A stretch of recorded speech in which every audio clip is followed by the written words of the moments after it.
이재명 민주당 대선 후보는 선대위 영입 인재 1호인 조동현 공동상임선대위원장의 사퇴 표명에 대해서 안타깝고 마음이 무겁다며 모든 책임은 자신이 지겠다고 밝혔습니다.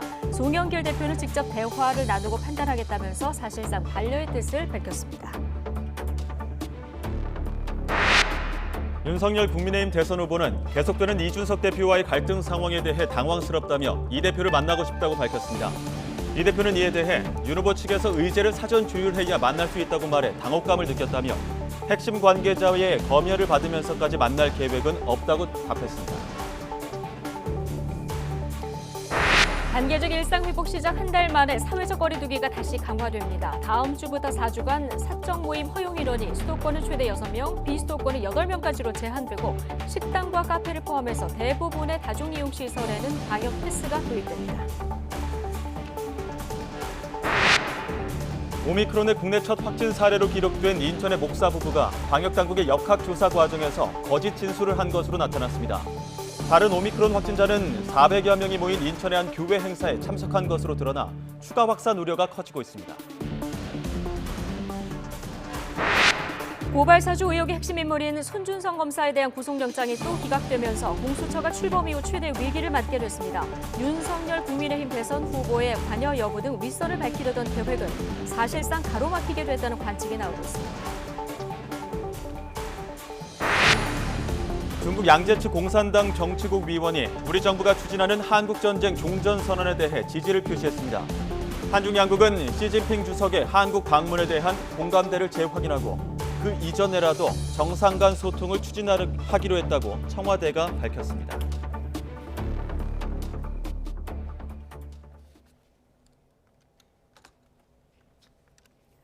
네, 더 뉴스 2부 시작하겠습니다. 속보 한 가지 전해드리겠습니다.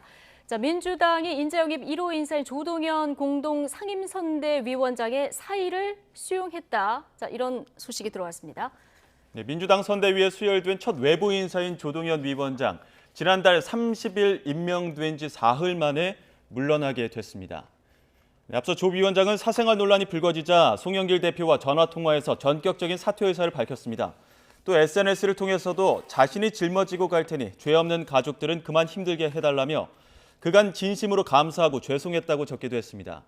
송 대표는 이에 조 위원장을 이번 주말 직접 만나 여러 대화를 나눠보고 판단하겠다며 유보적 태도를 취하기도 했습니다.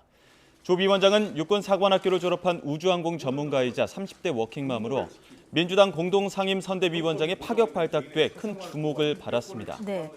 자, 오늘 오전만 해도 말씀하신 대로 송영길 대표가 주말에 대화를 나눠보고 판단하겠다 했는데요. 지금 수용했다 이런 속보가 들어왔습니다. 자, 관련 소식은 잠시 뒤에 저희 정국 대담 코너에서 민주당 의원에게 직접 좀 여쭤보겠습니다. 네, 서울 아파트 매매 시장의 거래 절벽 현상이 심각해지고 있습니다. 지난 10월 집계된 서울 아파트 거래량은 2,300여 건, 2년 7개월 만에 최저치를 기록했습니다. 집값 오름폭도 줄어 부동산 시장에 변곡점이 찾아올 것이라는 전망이 나오고 있습니다. 김호준 기자의 보도입니다. 서울 응암동에 있는 한 부동산. 매도 물량은 쌓여 있지만 매수 문의는 뚝 끊겼습니다. 인근에 있는 960여 세대 아파트 가운데 지난 10월 매매 계약이 된 건수는 단 한 건. 그야말로 거래 절벽인 상황입니다. 거의 포기 상태에 있다 이렇게 보시면 돼요. 그리고 접을 계획을 갖고 있는 분도 계시고 실제로 접은 부동산들도 있고요.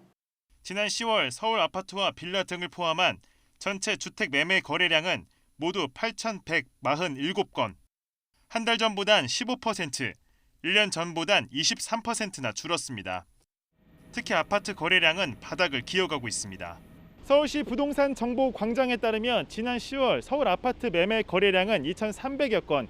이는 지난 2019년 3월 이후 2년 7개월 만에 최저치입니다. 집값 오름세도 많이 줄었습니다. 서울 아파트 가격 상승폭은 지난 10월 넷째 주 이후 6주 연속 축소됐고 전국 아파트값 오름폭도 1년 전인 지난해 10월 수준으로 되돌아갔습니다. 올해 들어 집값이 가파르게 올라 피로감이 커진 상황에서 정부의 강도 높은 대출 조이기에 금리 인상까지 더해져 시장이 급속도로 얼어붙었다는 분석이 나옵니다. 아파트 값이 수년간 오르면서 가격 상승 피로감이 쌓였고 기준금리 인상과 종부세 부과 등 세금 부담이 맞물리면서 매수세가 더 위축되는 모습입니다. 다만 아파트 입주 물량 감소와 내년 선거를 앞두고 개발 호재가 나올 가능성 등을 고려하면 완전한 부동산 시장 안정까지는 다소 시간이 걸릴 거라는 전망입니다. YTN 김우준입니다. 여자친구에게 자녀를 학대하도록 종용하고 또 직접 학대해 결국 아이를 숨지게 한 남성에게 친모와 함께 중형이 선고됐습니다. 대전고등법원은 피고인이 직접 학대를 하거나 종용해 초등학생 아동의 삶을 마감하게 됐다며 친모와 마찬가지로 보호자 신분으로 판단해 똑같이 징역 15년을 선고했습니다. 앞서 피고인은 보호자가 아니라는 이유로 항소심에서 친모보다 가벼운 징역 10년을 선고받았지만 대법원은 법리 오인을 했다며 다시 판단할 것을 주문했습니다. 숨진 아동의 친모는 지난 2019년부터 4개월 동안 아들을 둔기 등으로 상습폭행해 끝내 숨지게 했으며 피고 역시 직접 학대에 가담하거나 종용한 혐의로 재판에 넘겨졌습니다.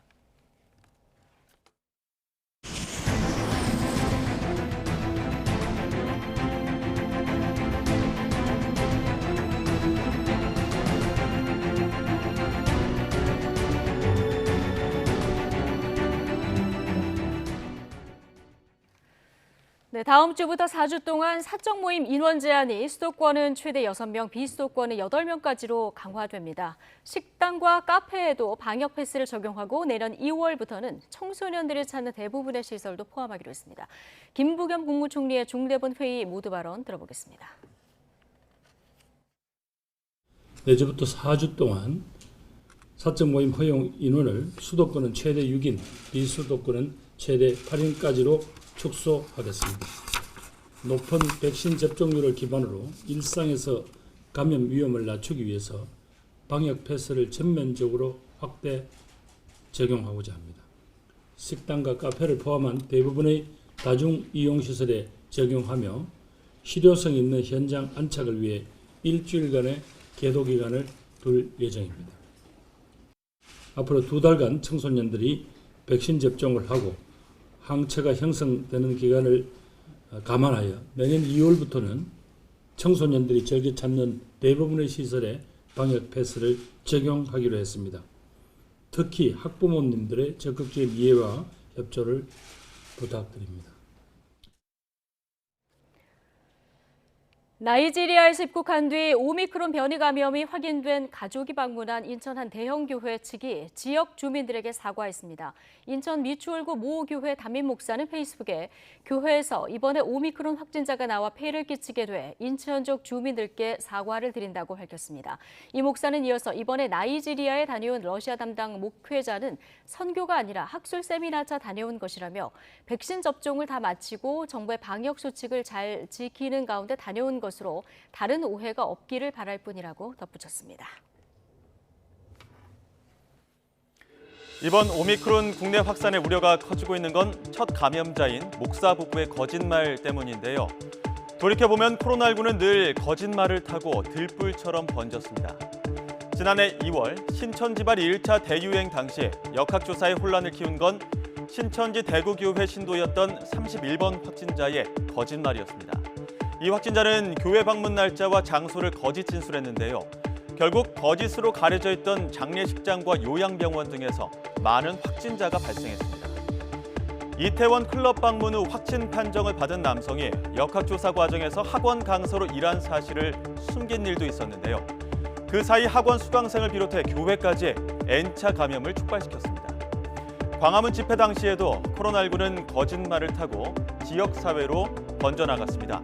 집회 참석자가 참석 사실을 숨기고 검사를 거부한 건데요. 시어머니의 확진 소식을 듣고서야 검사를 받아 양성이 확인됐고 접촉한 지역 주민들에게도 감염이 확산했습니다. 이번에도 방역의 빈틈을 파고든 건 거짓말이었습니다. 나이지리아에서 귀국한 목사 부부가 지인의 존재를 숨기고 방역 택시를 타고 집에 갔다고 거짓 진술한 건데요. 목사 부부는 YTN과의 통화에서 이렇게 해명했습니다. 직접 들어보시죠. 확진 나오고 나서 전화가 왔었어요. 그래서 마스크하고 다녔으니까 그래서 방역처럼 뭔가 머릿속으로 잠깐 생각하고 왜 차 타고 가서 한 대 타고 갔어요 이렇게 얘기했죠. 좀 경황도 없고 조금 뭐 좀 두려운 마음이 있으셨나요? 그렇죠. 지인이 걱정이 돼가지고 그거를 말하면 저희가 뭐 어떻게 될까 싶어서. 처음 겪는 일에 당황할 수도 있지만 결국 거짓 진술로 방역의 골든타임을 놓칠 수밖에 없습니다. 방역당국에서는 이 부분을 확실히 따져 물을 것이라고 입장을 밝혔습니다. 정부 입장도 들어보시죠. 진술에 기반으로 하고 있고 기억을 기반으로 하고 있기 때문에 좀 사실관계 확인이 좀 필요한 상황입니다. 사실관계 확인 이후에 명백한 위반 사항이 확인될 때 해당 지자체에서는 고발 조치 등을 시행할 예정으로 알고 있습니다. 감염병 예방법에 따르면 거짓 진술이나 고의 은폐는 2년 이하의 징역 또는 2천만 원 이하의 벌금에 처하게 됩니다. 하지만 단순히 개인의 처벌이 문제가 아니라 거짓으로 숨겨진 동선을 타고 바이러스가 들불처럼 번질 수 있는 만큼 정확한 진술과 협조가 필요한 상황입니다. 젊은 미래로 가는 민주당 선대위의 거기에 지위를 내주신 조광현 교수님을 환영하고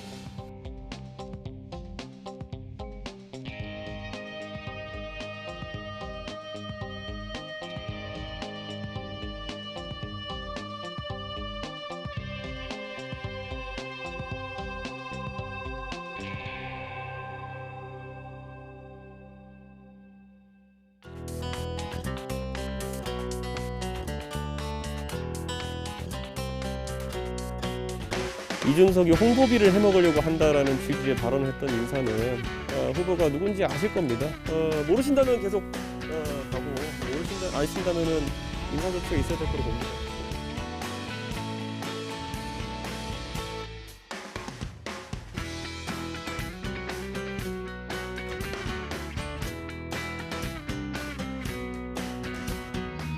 그래서 저는 만나고 싶습니다. 그래서 시간이나 뭐 장소 그런 게 본인이 지금 아침에 인터뷰한 것도 제가 봤는데 하여튼 좀 만나고 싶습니다. 핵심 관계자의 검열을 거치자는 의도라고 한다면은 저는 절대 만날 계획이 없습니다. 나는 도저히 모르겠으니까 그냥 당장 만나.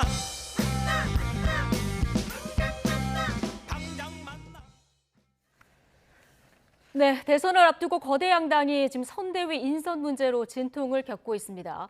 민주당 1호 영입인재 조동현 위원장, 가족과 아이들에 대한 공격을 멈춰달라 결국 사퇴 의사를 밝혔고요. 민주당 결국 이를 수용했다는 속보 저희가 조금 전에 전해드렸습니다. 국민의힘 윤석열 후보와 이준석 대표 간의 갈등은 여전히 현재 진행형인데요. 자, 여야 의원 두 분 모시고 관련 이야기들 나눠보겠습니다. 자, 전용기 더불어민주당 의원, 박수영 국민의힘 의원 두 분 모셨습니다. 어서 오십시오. 안녕하세요. 예, 안녕하십니까. 오늘 양당 모두 현안이 많아서 자, 속보 위주로 좀 양당의 현안들을 좀 집중해서 물어보는 형식으로 진행을 해야 될 것 같은데요. 먼저 윤석열 국민의힘 후보하고 이준석 대표 간 갈등 지금 생각보다 길어지는 이런 상황입니다. 박수영 의원님, 네. 박수영 의원님 포함해서 조금 전에 초선 의원 20명이 긴급 기자회견도 여섰던데요. 지금 어떻게 돼가고 있는 겁니까? 예, 지금 제가 기자회견 막 하고 예. 방송국으로 달려봤습니다. 그래서 지금 윤석열 후보께서 선대본부를 조금 전에 출발을 하셨는데 과연 울산으로 갔는지 안 갔는지 이 부분은 선대본부에서 윤석열 후보가 일단 나가셨어요. 예, 한 5분 전에 나가셨는데 울산으로 가셨는지 여부는 확인하기는 어렵습니다만은 네. 아마 오늘 울산에서 뵙거나 아니면 늦어도 내일은 두 분이 만날 걸로 지금 예상을 하고 있습니다.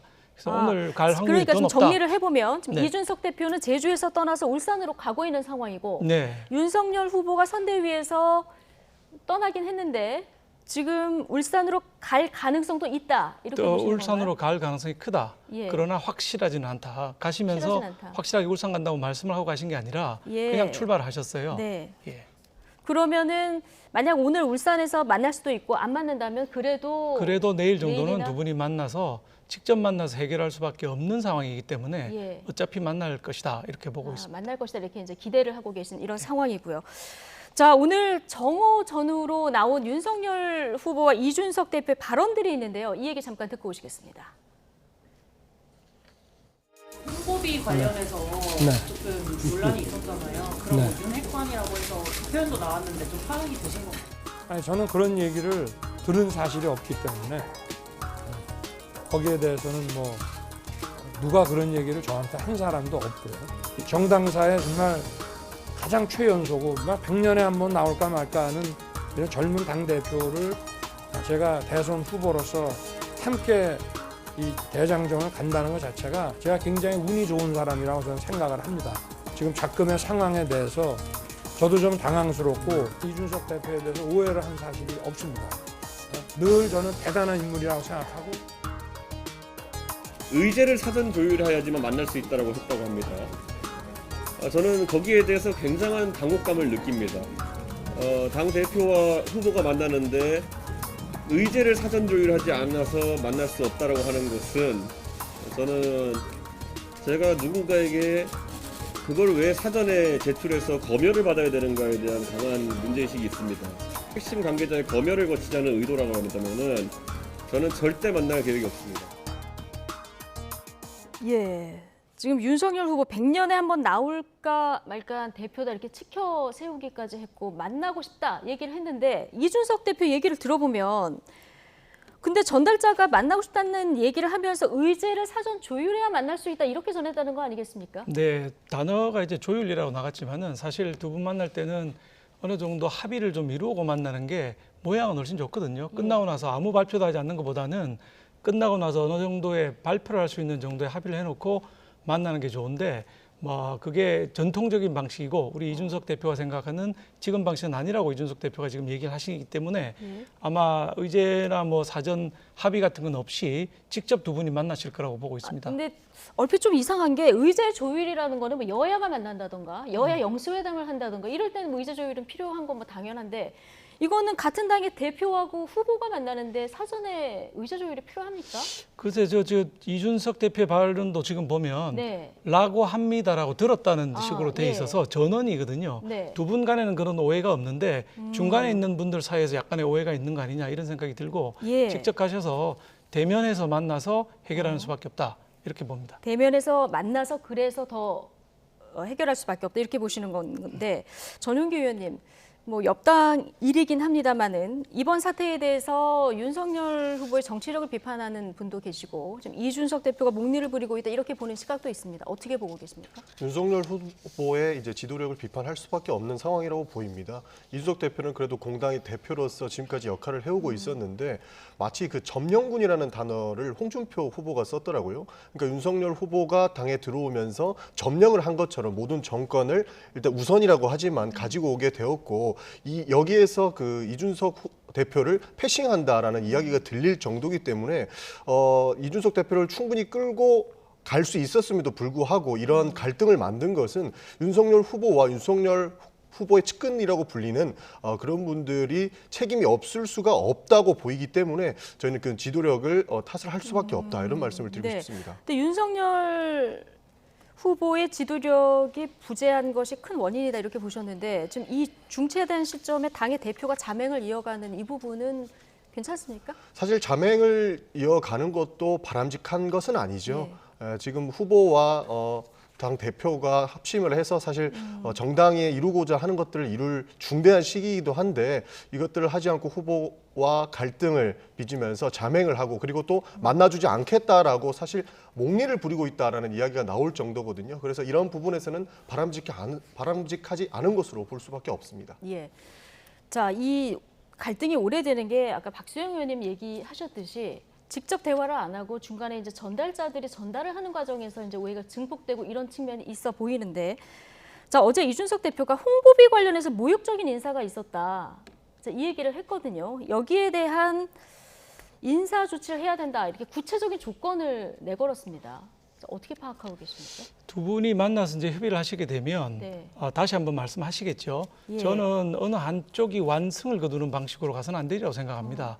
조금 손해를 본다는 식으로 약간씩 물러서서 한 발씩 물러서서 절충안을 만들어서 합의를 하고 당을 빨리 정상으로 돌려야지 완성을 어느 한쪽에서 거두겠다 이런 마음으로 가면 그 완성을 거두겠다는 사람이 잘못된 겁니다. 제가 보기에는 이건 솔로몬의 그 우화가 있지 않습니까? 그 아이를 두고 엄마 둘이 다투는 우화가 있지 않습니까? 지는 쪽이 이기는 겁니다. 양보하는 네. 쪽이 이기는 거라고 생각하고 서로 간에 한 발씩 양보하려는 마음으로 가야 되고 그게 왜 필요하냐면 네. 정권 교체라고 하는 국민적인 대의 이게 있기 때문에 여기에 봉사하겠다는 마음을 먹게 되면 서로 양보하려고 드는 이런 모양이 되어야 정상이 될 것이고 그까지 못 간다 하더라도 양보하는 사람이 이긴다는 마음으로 진행이 될 거라고 봅니다. 예. 근데 양보를 하려고 해도 오해가 있었던 부분의 사실관계는 파악이 돼야 되는 이런 상황 아니겠습니까?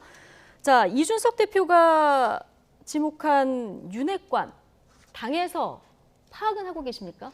그게 저 언론에도 나오고 뭐 그렇게 이준석 대표도 말씀하셨다고 하는데 저도 예. 그 기자분들한테도 많이 물어봤는데 특정인으로 특정하기는 어려운 것 같아요. 예. 그러니까 이 캠프에 있는 여러분들이 선대위에 있는 여러분들이 기자분들 만나서 한 얘기들을 묶어서 추상적인 윤핵관이라는 사람으로 한 사람 부르는 것 같은 이런 느낌에서 특정인 한 사람은 아닌 것으로 제가 듣고 있습니다. 특정인 한 사람은 아닌 것 같다? 예. 예. 그러니까 그 선대위에 있는 여러 사람이 기자분들 만나서 얘기를 하는데 이것 묶어서 이렇게 묶어서 이제 윤핵관이라고 하는 것이지 한 사람의 문제는 아닌 것으로 듣고 있습니다. 예.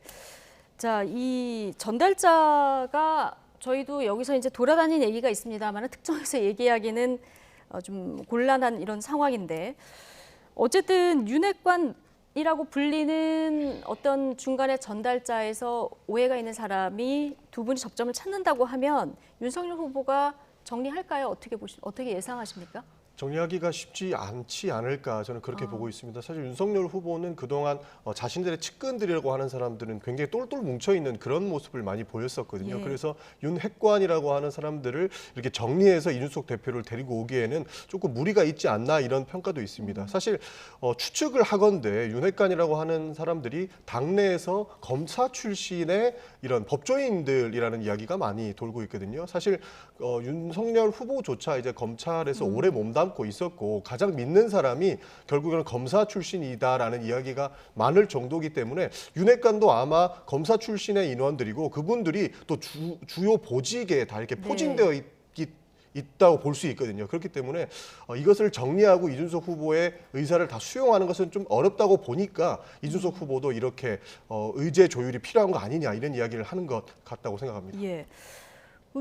윤석열 후보는 또 이준석 대표가 지목한 홍보비 관련한 이야기 이로 들은 적도 없다 이렇게 얘기를 해서 말씀하신 대로 뭔가 만나서 직접 대화를 해야 이게 이제 풀릴 상황으로 보이는데 자, 그나저나 다음 주 월요일이 선대위 공식 출범일이잖아요. 예, 그렇습니다. 예. 그 전에는 갈등이 봉합이 돼야 대표가 참석하는 완전한 그 선대위가 출범하는 거 아니겠습니까? 시간의 압박이 심한 상황이고요. 예. 그래서 제가 오늘 또는 늦어도 내일은 두 분이 만나실 거라고 보고 있고 네. 이준석 대표 입장에서도 선거를 엉망으로 만들겠다는 게 아니고 어떻게 하면 선거를 더 잘 치러서 우리가 대선에서 승리할 수 있겠는가 이게 목전의 관심사이기 때문에 두 분이 만날 것이고 만나면 잘 해결이 될 거라고 봅니다. 만약에 이준석 대표가 월요일에 참석하지 않는다면 선대위 연기 가능성이 있습니까? 아까 이양수 대변인이 네, 이양수 대변인이 언급을 아까 해서. 발표했죠. 저 대표 없으면 연기할 수도 있다 이런 쪽으로 얘기를 했기 때문에 예. 저는 뭐 그럴 수는 있지만 그런 일이 발생할 확률은 매우 낮다. 즉 정상적으로 대표가 참석한 선대위가 6일 날 발족할 것이다 이렇게 보고 네. 있습니다. 근데 이준석 대표가 지금 이렇게까지 강행 행보를 보이는 게 이대로 가면 선거 필패한다 이런 위기감이 있다 이렇게 전해지고 있는 상황 아니겠습니까? 오늘 초선 의원들 20분 모이셔서 이제 기자회견도 하셨는데 모여서 얘기해 보시면 이런 위기감은 같이 공유를 하고 계신 겁니까? 그렇습니다. 지금 뭐 지지율에서도 보시는 것처럼 우리 후보의 지지율이 떨어지고 있거든요. 예. 이재명 후보의 지지율이 올라가고 있는 것이 아니라 우리 후보의 지지율이 떨어지고 있어서 지금 박빙 상황으로 동률로 나오고 있는 이런 지금 상황입니다. 굉장히 위기 상황이죠. 국민적 예. 열망은 굉장히 큰데 지지율은 답보 내지는 떨어지고 있는 상황이기 때문에 위기 상황입니다. 이거를 극복을 해야 되고 그러려면 두 분이 화합해서 다시 전열을 가다듬고 나가야 된다. 그게 네. 국민의 열망을 보답하는 것이다라는 게 오늘 초선 의원들이 발표한 기자회견의 내용이었습니다. 예. 그러니까 지금 말씀하신 대로 국민의힘 선대위 내용이 이렇게 길어지면서 조금 전에 보셨습니다마는 오늘 나온 갤럽 여론조사에서도 윤석열 후보가 6%포인트나 하락을 했습니다. 좀 흔들리고 있는 모습인데 민주당으로서는 이 상황이 좀 지지율이 이재명 후보 지지율이 오르고 있기 때문에 그 상대당의 악재가 좀 호재가 되는 이런 상황으로 볼 수도 있을까요? 뭐 그렇게 볼 수도 있겠습니다만은 예. 사실 저희는 지지율에 일희일비하는 것보다는 어떤 방식이 국민들의 가슴을 울릴 수 있을까에 대해서 초점을 맞추고 있습니다. 네. 그래서 지속적으로 정책을 발표하면서 국민들께 다가오고 있는 것이고요.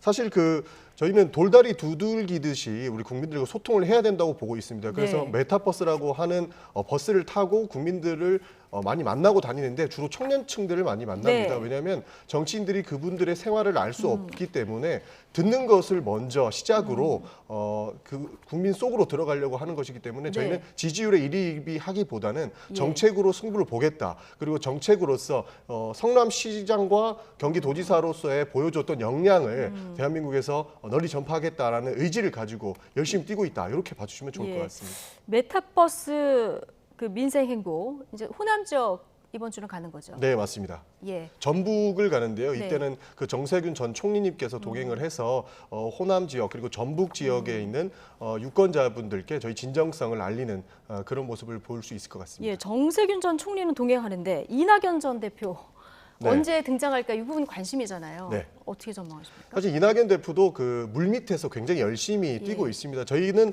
원팀 정신을 처음에 선언을 했었고요.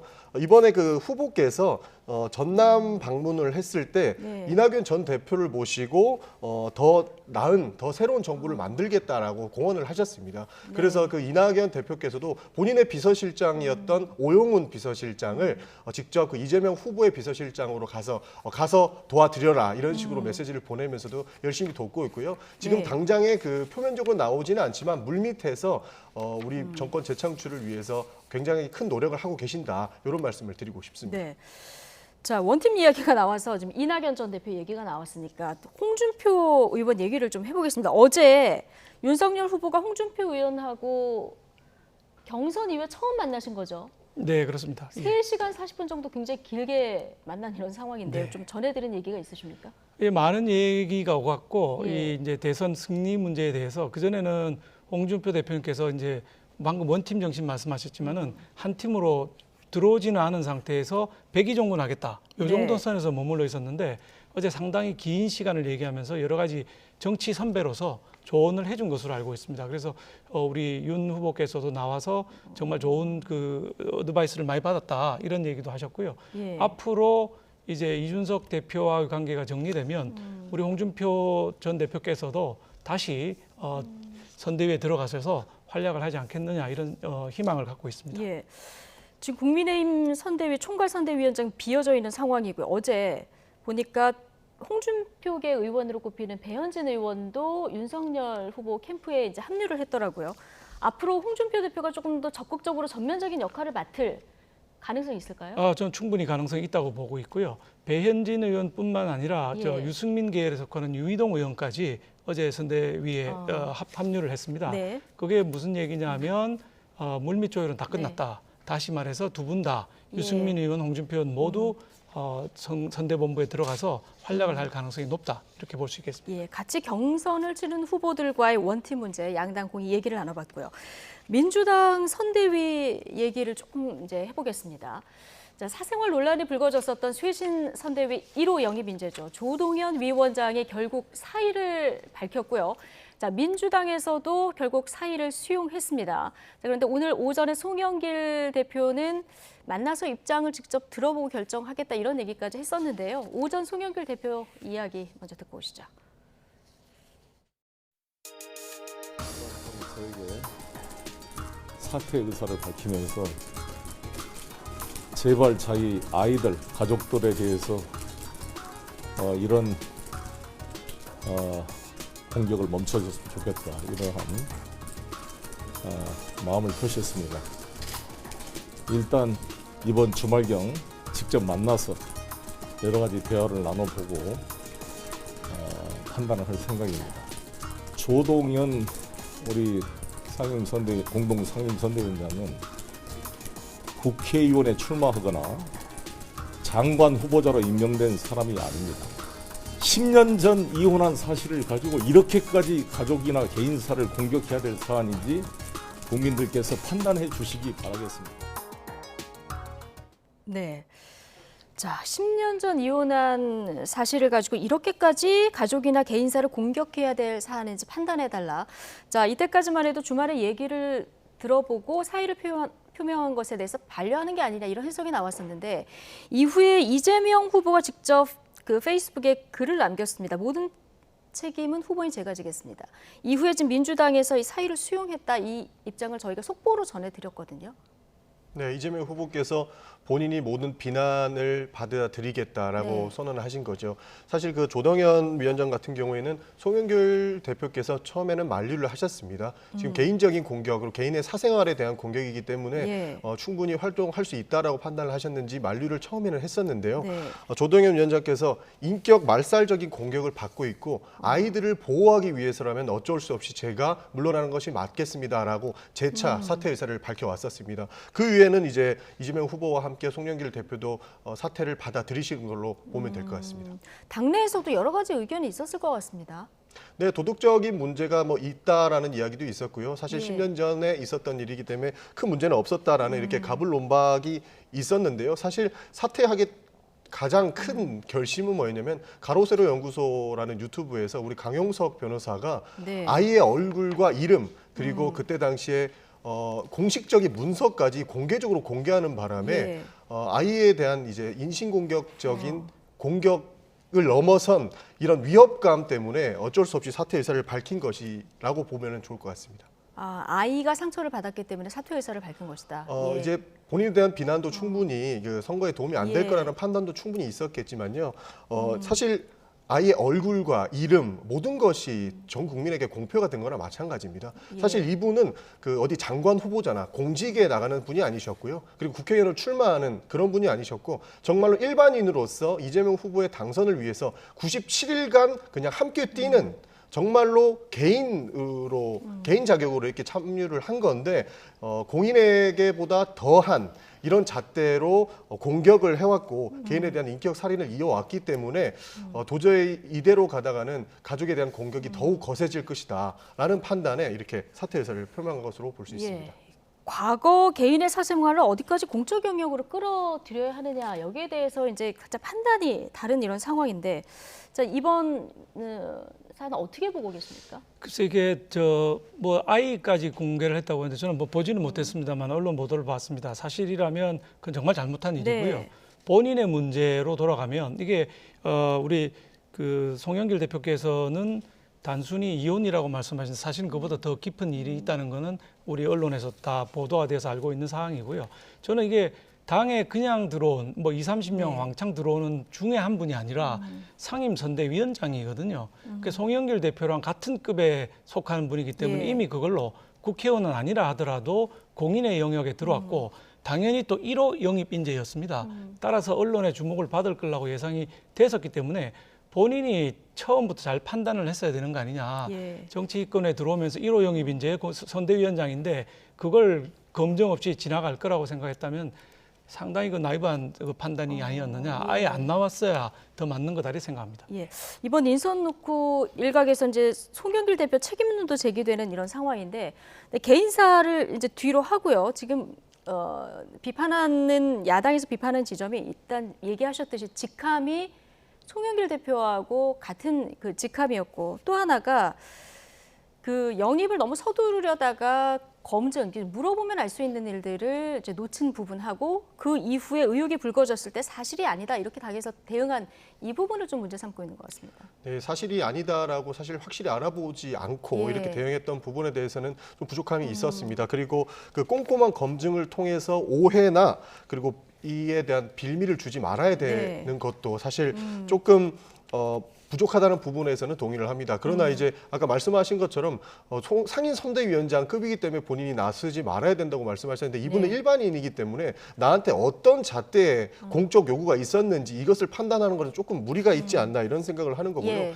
사실 그 공인에게 얼마만에 도덕적 잣대를 요구하는지는 개인적 사생활을 넘어서 이제 공적인 영역으로까지 확대하거나 그리고 그 가족의 뭐 비위 사실을 확인하는 것은 충분히 필요하다고 봅니다. 그러나 이번 사안은 사실 다른 것이죠.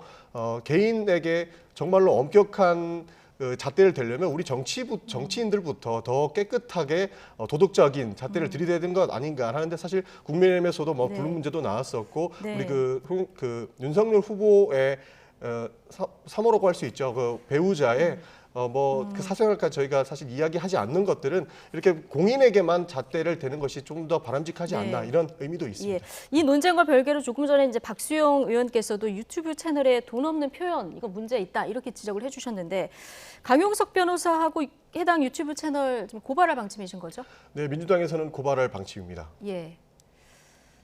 자, 지금 진행이 되고 있는 상황인 겁니까?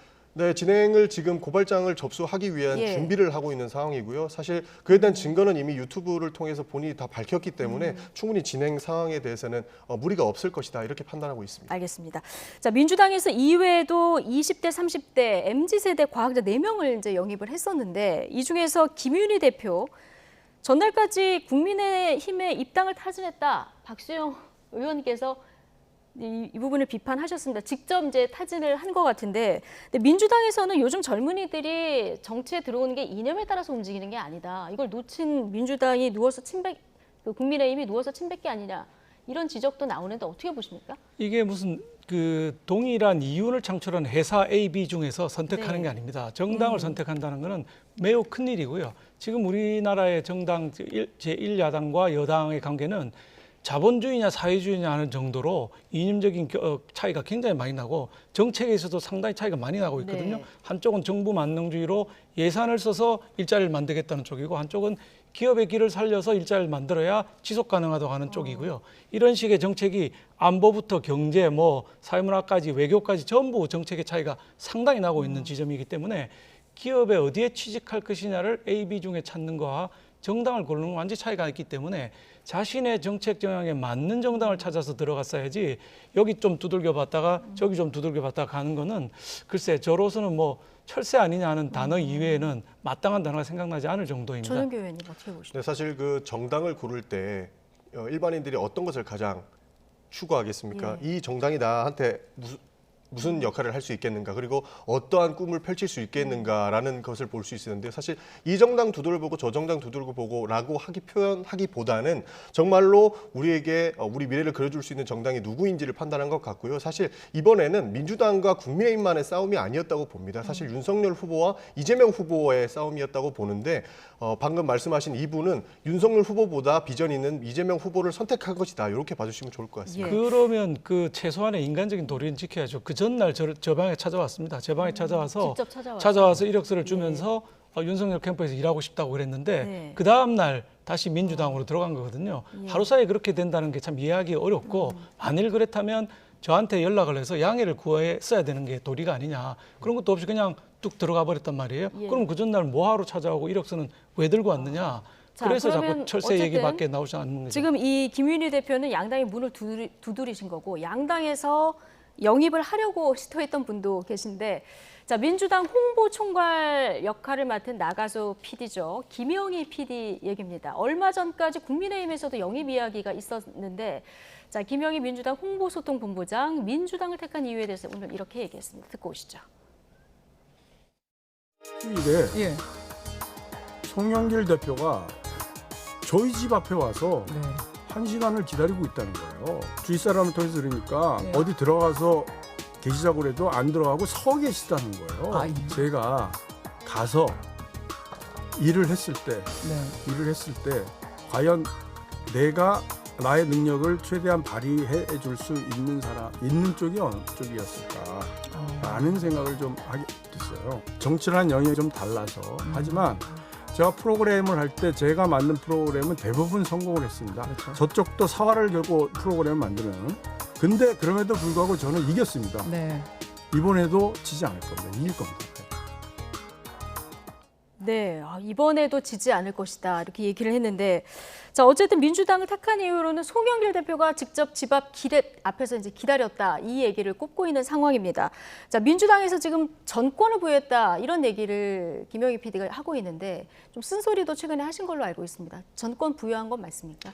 네, 홍보와 관련돼서는 김영희 이제 본부장께 예. 정권을 부여해서 어떻게 하면 우리 더불어민주당과 이재명 후보가 국민께 올바른 비전을 제시할 수 있을지를 맡겨놓은 상황입니다. 그래서 네. 정권을 부여했다 이렇게 봐주시면 좋을 것 같습니다. 예. 자, 이준석 대표 칭찬도 굉장히 많이 했어요. 오늘 김영희 PD가. 네, 국민의힘 홍보 미디어 본부장은 이준석 대표 아니겠습니까? 그렇습니다.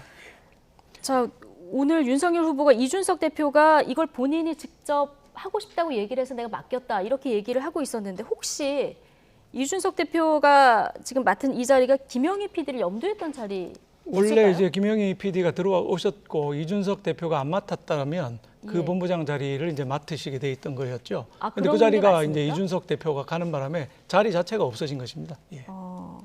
그럼 국민의힘 그러면 이제 이준석 대표가 돌아오면 홍보 미디어 본부장 역할을 또 톡톡히 해야 되지 않겠습니까? 누구보다도 잘할 수 있는 자질을 예. 갖고 있는 분이고 경험이 많기 때문에 복귀를 하시게 되면 속도전을 벌여서 두 분이 아주 재밌는 싸움을 벌일 것 같습니다. 알겠습니다. 그러려면은 일단 두 분이 만나서 대화를 해야 된다. 네. 알겠습니다. 오늘 두 분 말씀은 여기까지 듣겠습니다. 전용기 더불어민주당 의원, 박수영 국민의힘 의원 두 분과 함께했습니다. 고맙습니다. 오늘 아침에는 추위가 잠시 주춤하는가 싶더니 오후부터는 찬바람이 불며 추워지고 있습니다. 내일은 다시 영하권 추위가 기승을 부리겠는데요. 내일 서울 아침 기온 영하 3도로 오늘보다 4도가량 낮겠고 한낮에도 6도에 머물면서 종일 쌀쌀하겠습니다. 주말인 내일 내륙은 대체로 맑겠지만 충남 서해안과 호남 서해안에는 아침까지 비나 눈이 조금 내리겠고요. 제주 산간에는 오전까지 1에서 3cm의 눈이 내려 쌓이겠습니다. 내일 아침 기온 오늘보다 2에서 5도가량 낮겠습니다. 내일 서울 아침 기온 영하 3도, 춘천은 영하 5도가 예상되고요. 낮 기온은 오늘과 비슷하거나 조금 높겠습니다. 내일 낮 기온 서울 6도, 대전 9도, 광주는 10도가 예상됩니다. 이번 추위는 휴일 낮부터 점차 풀리겠고 다음 주에는 비교적 포근한 겨울 날씨가 이어질 전망입니다. 지금까지 날씨 정보였습니다. 네, 금요일 더 뉴스 마치겠습니다. 잠시 후 뉴스큐가 이어집니다. 시청해주신 여러분 고맙습니다.